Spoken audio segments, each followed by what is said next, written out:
ABC 13 Eyewitness News this morning The starts beach is now. beautiful normally, but after this storm, it will be trash. Crystal ball weakened to a depression after making landfall along the Gulf Coast. Families now dealing with the aftermath. Elita? That's right. Crystal ball has made landfall. It made landfall yesterday, now a tropical depression. Around here, we're going to be talking about near record-breaking heat. I'll let you know how long it sticks around straight ahead. And loved ones and the nation will say a final goodbye to George Floyd right here in his hometown of Houston. What you need to know if you plan on attending that public memorial.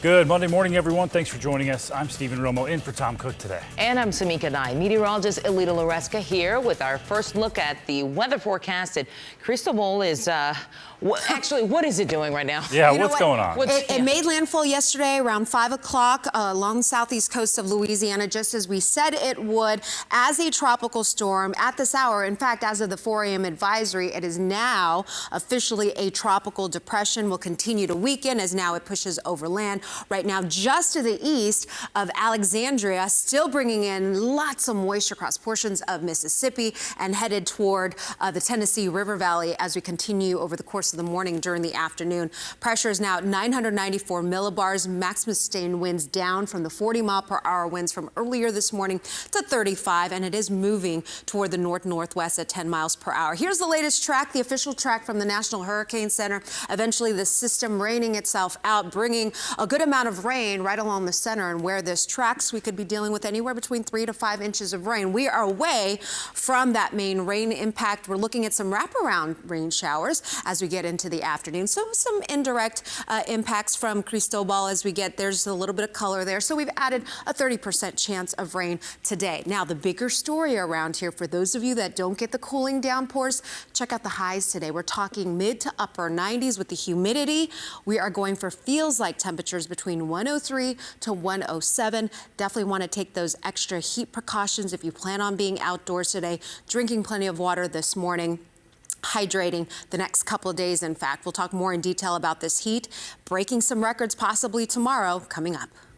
All right, Alita, thanks. Now a check of your traffic. This is the East Texas Freeway at Cross Timbers. You can see right there the lights flashing. That's a stalled car on the inbound shoulder. You'll want to watch out for that. And I-45 North Freeway at Parker. Looks like smooth sailing as you make your way to work this morning. All right, to breaking news now. This is on Lake Conroe. The body of a 20-year-old woman who disappeared while tubing was recovered late last night. The Montgomery County Precinct 1 Constable's Office says Ariel Grant went under around 6:30 last night and never came back up. A special boat with sonar was used to help in that search. Well, about 5 hours later, Grant's body was discovered in about 20 feet of water. Constables say she was not wearing a life jacket. This is the second death on Lake Conroe so far this season. 4:32, more breaking news this morning. This time in Fort Bend County, deputies are looking for multiple people after a man was hit and killed. Investigators say that man was riding in the back of a pickup truck when he fell out just before midnight on Highway 6 in Bissonnette. The driver of that truck continued on and did not stop. Then another vehicle came up from behind and ran the victim over. That driver did stop, but then got out of the car and fled the scene. The Fort Bend County Sheriff's Office is asking anyone with information to come forward. Investigators are still looking for both drivers. New this morning, Houston police are looking for the suspects accused of shooting a man in northeast Houston. This happened around 9:30 last night on Darlington and Denton. The victim tells police that he was walking home from the store when a white sedan pulled up and shot him in the leg. He was taken to the hospital, but he is expected to be okay. A 15-year-old is dead after the truck he was in wrapped around a tree in Montgomery County. Wow. This is at Fire Tower Road and McAllister near Conroe. And before 7 last night, a woman in the car ended up being taken to the hospital with minor injuries. The driver wasn't hurt. DPS is investigating to figure out what led up to that crash. Houston native George Floyd has returned home, and his loved ones and the entire world are preparing to say a final farewell this week. Yeah, Floyd's body arrived Saturday night in Houston ahead of today's memorial at Fountain of Praise Church in Southwest Houston. ABC 13's Charlie Edsity joins us live with what we can expect this afternoon. Charlie. Hey, good morning to you. Well, today's public viewing will begin at noon today here at the Fountain of Praise Church on the southwest side. And today we are expecting a huge crowd all coming together to pay their final respects to George Floyd, a fellow Houstonian who grew up in the 3rd Ward. And it's going to be a very busy day today here in the city of Houston. Also expected to come into town, Vice President Joe Biden. He's expected to arrive in Houston today and meet up with the Floyd family in order to express his condolences. So if you're planning on coming out here later on today, it's important that you make a plan. It's important that you plan ahead because there's a lot of information that organizers are wanting you to know. Now, this event is open to the public. It's going to start at noon and will go until 6 p.m. tonight. 15 people in total will be allowed inside the building at one time, and they will be asked to comply with social distancing while they're inside the building. Now, the family is also asking that all guests wear masks and gloves as well. And you do not need tickets for this event, and once you're inside, you cannot stay inside longer than 10 minutes, so there is a time limit. No large bags are going to be allowed, and as for attire, they say that casual clothing is okay. Now, as for parking, guests, you will need to park at a location down the street at Kingdom Builder Center, and then you're going to take a shuttle here to the church, and then you will stand in line. Now, it's expected to be extremely hot today, so please make sure that you're hydrated for the wait in line. There's going to be medics here on scene in case anybody has any medical issues, but of course we hope that does not happen. Now, this event is the last chance for the public to pay their final respects to George Floyd. Tomorrow's event is private and only for the family, but will be a live streamed event. And this location here, Fountain of Praise, especially important as well because this is the church that the Floyd family attends here in Houston. He has several family members that still live here. So guys, it's going to be a very busy and a very emotional day here in the city of Houston. So you're planning on coming out here, you need to make sure that you're prepared and know what to do. We're live from the southwest side. Charlie at City ABC 13 Eyewitness News. Thanks, Charlie. Again, the public memorial for George Floyd will be at the Fountain of Praise Church today from noon until 6 p.m. The private funeral begins at 11 a.m. Tuesday at the same church, along with our live coverage on ABC 13. You can watch both services on abc13.com, our news app, and or Roku. And Floyd will be laid to rest next to his mother on Tuesday at Houston Memorial Gardens in Pearland. In our 5 a.m. hour, Catherine Whaley has the road closures you will want to know about before the funeral tomorrow. Jack Yates High School, where George Floyd was a star football player more than 25 years ago, will hold a candlelight vigil tonight in honor of him. Floyd's touchdown in the state championship game at the Astrodome is still part of school history now. He led us to the state championship on the 1992 state championship team, and this is just really our way of saying we love you, we miss you already, George Floyd, and we want to just honor your memory with this candlelight vigil. And that vigil is set to start at 7:30 tonight, and everyone is welcome to attend. Today, the former Minneapolis police officer accused of, in fact, seen on video killing Floyd will make his first court appearance. Derek Chauvin is accused of kneeling on Floyd's neck for almost 9 minutes. Chauvin faces a second-degree manslaughter charge along with the murder allegation.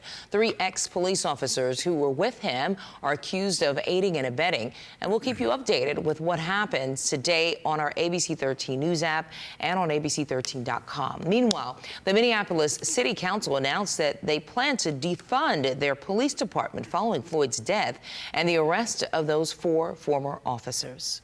Our commitment is to end our city's toxic relationship with the Minneapolis Police Department, to end policing as we know it, and to recreate systems of public safety that actually keep us safe. 9 city council members made that announcement during a community rally yesterday. According to them, with 9 votes, they would have a veto-proof majority of the council's 13 members. They say police funding would be shifted to other needs, and they intend to create a community-led public safety system. It's unclear when this vote could take place. No other details have been released. Well, as Tropical Storm Cristobal makes its way through the Gulf Coast, some residents are already finding themselves underwater. In New Orleans, you can see cars pushing to get through that high water. A storm surge breached a levee in St. Bernard Parish yesterday afternoon. And in Mississippi, water rose about 4 feet in just a few hours in some neighborhoods. You can see the water at the top of that fence line there. And take a look. This is from Port Aransas, Texas. You can see RVs and campers, vehicles there stuck in the sand yesterday morning on the beach. They were advised to move out of the way. Some of them did not get away in time.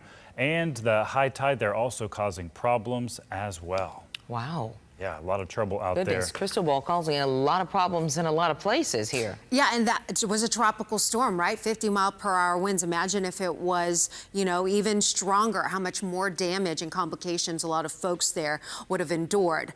Thankfully, it continues to weaken, but it's still creating quite a bit of rain, now pushing that rain up toward Jackson, eventually into Arkansas later on this morning and up the Tennessee, Mississippi River Valley. We'll get some wraparound moisture from this, and then that rain really focused in on parts of the Midwest as we get into the middle of the week, and then eventually pushing out of here. Closer to home, we can expect those winds out of the south and west, 10 to 20 knots as we get into the afternoon and evening. The morning will start off with a slight chop, and then as we get a little bit closer toward the evening hours, getting more choppy there. So if you want to squeeze in that time at the beach, of course, use caution for those of you boaters. Gulf waves between 3 to 4 feet, and those surf temperatures getting warmer as well at 85. Speaking of Galveston, this morning you're at 82. Notice those feels like temperatures 89, and they will only climb once the sun rises. And we've got a mix of sun and clouds for today. Included about a 20 to 30% chance of some wet weather with the daytime heating. Westerly winds in Houston with 81 degrees. The feels like temperature right now at 85. You will notice that the feels like temperatures today getting back to over the century mark. I think we'll stay just below any sort of heat advisories today. But by tomorrow, as those temperatures getting closer toward 98, 99, even 100 degrees, those feels like temperatures could surpass where the National Weather Service has to warrant a heat advisory. So the record high today of 99 looks like it could be safe, although I'm forecasting 97. Tomorrow, the record is at 97. We're forecasting a high of 98, so expect record-breaking heat tomorrow. A front, yes, a front is on the map, and this will bring about a slight chance for some severe thunderstorms out toward the north and west of town late Tuesday night into Wednesday morning. You can see most of the day starts off dry. As we get into the latter half of the afternoon, there could be a stray shower or two, and then a better chance of those showers and storms overnight Tuesday into Wednesday. Most of Wednesday should be dry. Then we've got sunshine returning, a drop in humidity, not so much a drop in temperatures, but a drop in humidity will be felt during the morning hours, also during the evening hours, at least through the end of the week. Well, we are following some breaking news from Irving. An Amber Alert issued for a 7-month-old girl. Police believe she could be in grave danger. And thousands are expected to attend the memorial service for George Floyd today. And we, of course, know it will be hot out there. Just ahead, some tips to keep you cool while you're honoring his life.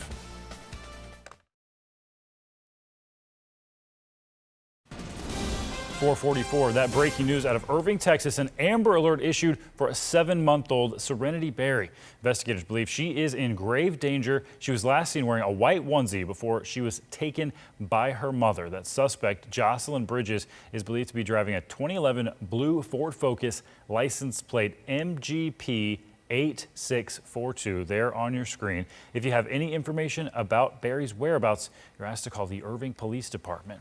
Well, sad news to report here at home. A 17-year-old boy drowned during a trip to Crystal Beach with his grandmother. According to Galveston County Sheriff's Office, that grandmother was getting something out of their vehicle when she lost track of him.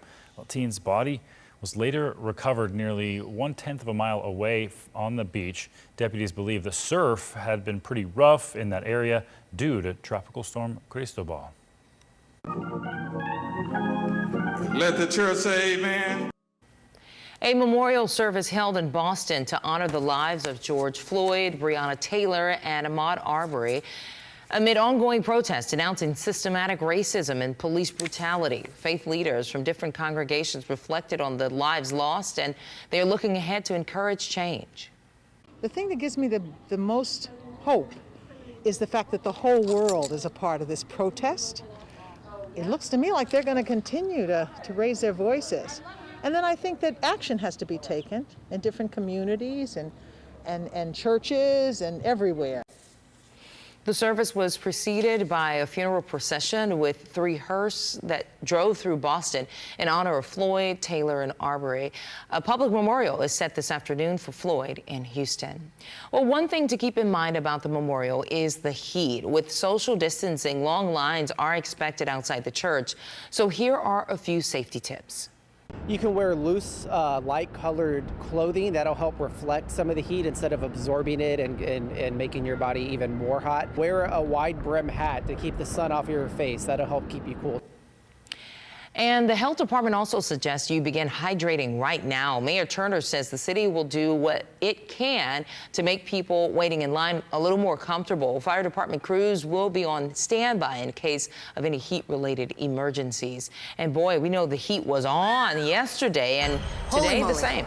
Yeah, even though you were in the pool, you were still like, oh, it's still hot, no matter how cold, the pool was. All right, weather-wise for today, yes, we are talking about the heat, not just here across Southeast Texas. That heat will be building all across the Lone Star State. Austin today looking for triple-digit temperatures. San Antonio 100 as well, 93 in Beaumont, Dallas with a high of 96. We're not done with that heat yet. Tomorrow we take it up a notch. Around here, we are going to be coming very close to those records. At this hour, from yesterday's highs in the mid-90s, we've seen those temperatures drop not all that much in the upper 70s to low 80s right now. Pearland, you're at 78, Bay City at 78 degrees. This afternoon, there is going to be a small chance for a big thunderstorm. We're talking about a few widely scattered showers. Everybody, though, is going to feel this heat, looking for highs to top out at 97, meaning that our feels-like temperatures in the shade are going to be anywhere between 103 to 107. So in direct sunshine, just tack on additional 10, 15 degrees to that. Looking at future track, we've got some clouds around, few spotty rain showers that start to develop at 12 o'clock. 3 o'clock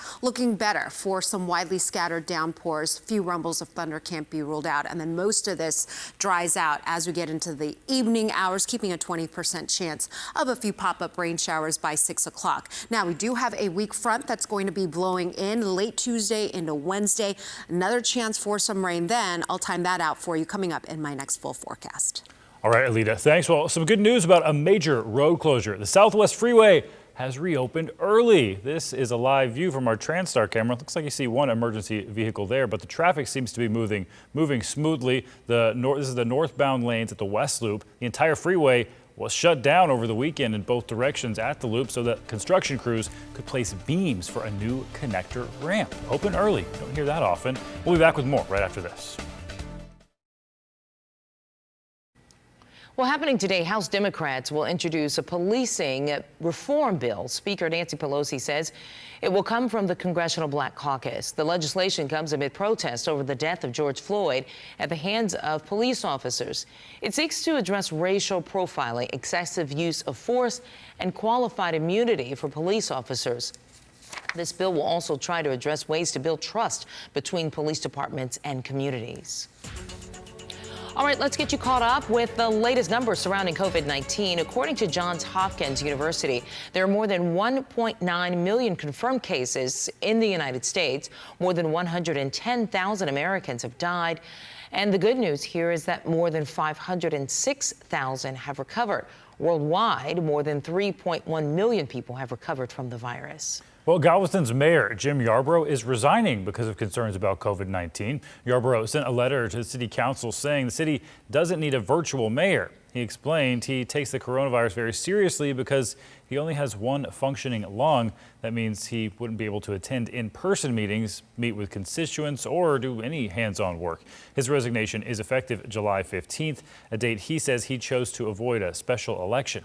Yarborough was first elected in 2014 and is not eligible to run again this year because of term limits.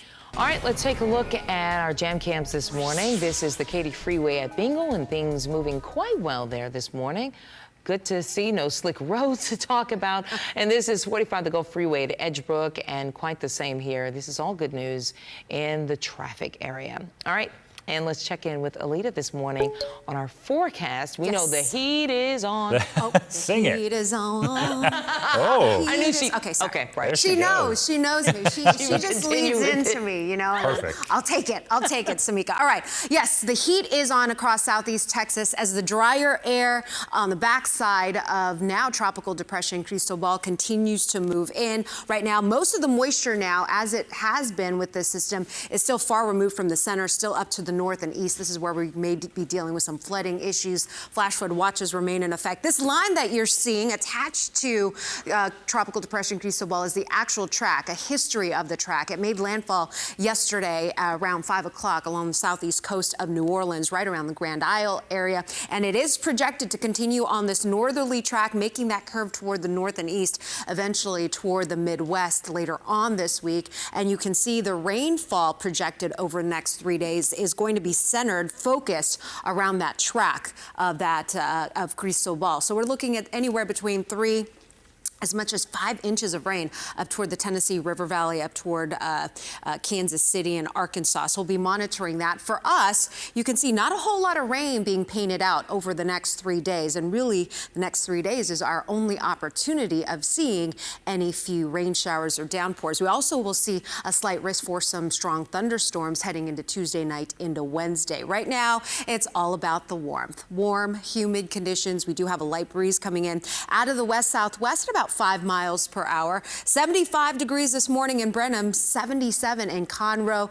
Get ready for the heat this afternoon. Nearing record highs, 97, the forecast high, the record for today at 99. But when you factor in the humidity, this is the number that we care about. Those heat index values, the feels like temperatures between 103 to 107, just shy from heat advisory values, but that could change by tomorrow as we are expecting some record-breaking heat. A few pop-up rain showers, keeping that chance at about 30%. And I think most of your Tuesday should be dry. That frontal boundary looks to arrive sometime late in the afternoon, so ahead of it, there's going to be a few spotty rain showers. That's why we have that 30% chance. Tuesday, a few spotty showers in the morning, and then we knock those temperatures down, especially in the morning, into the upper 60s. Not a big drop, but the humidity is going to be more noticeable. Lower humidity Thursday through the first half of the weekend. We've got more of ABC 13 Eyewitness News coming up on the other side of the break. Don't go away. 4:56, welcome back. Starting today, Instacart changing how often customers can change the amount of their tips. The new policy is meant to prevent tip baiting. That's where some customers would put in that they were going to give large tips to lure in the shoppers, but once they got their groceries, they reduced the tip amount sometimes to nothing. That is not nice. Customers will now only have 24 hours to change their tip amount, and those who continuously engage in that tip baiting behavior will have their accounts deactivated. Wow. All right. Well, that's all for 4:30. We do thank you for joining us, and we do hope you would join us at 5. Yeah, we have so much more coming up for you, including a teenager not old enough to drive yet, leading Houston on a wild police chase. We have a live report on that, plus all the coverage of the memorial for George Floyd happening today. Stick around.